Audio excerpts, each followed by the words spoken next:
Gironde. Édouard Balladur a donc tenté dès ce matin de desserrer l'étau des manifestations contre le CIP en donnant une semaine aux organisations syndicales et aux représentants des jeunes pour trouver un produit de remplacement à ces contrats d'insertion professionnelle que le gouvernement se refuse à retirer purement et simplement. Reportage à Matignon, Agnès Aumonier et Luc Bazizin. Loin de l'agitation de la rue, les leaders de la fronde anti-CIP ont rencontré Édouard Balladur pendant 2 heures. Le Premier ministre a annoncé des états généraux de la jeunesse, mais ne leur a pas promis la suppression immédiate du contrat d'insertion professionnelle. Il sera simplement suspendu, le temps de trouver d'autres solutions.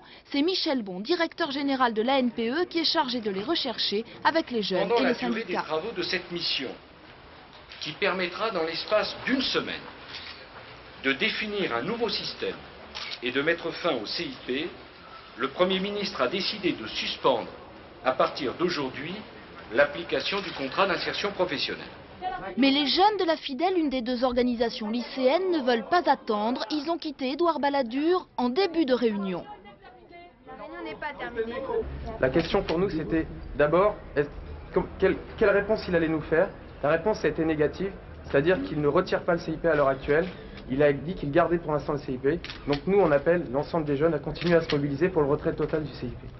C'est donc sans eux qu'a commencé le 2e épisode. Dès 14 h aujourd'hui, dans une annexe de Matignon, étudiants et lycéens ont rencontré leur nouvel interlocuteur, Michel Bon. Le dialogue est renoué.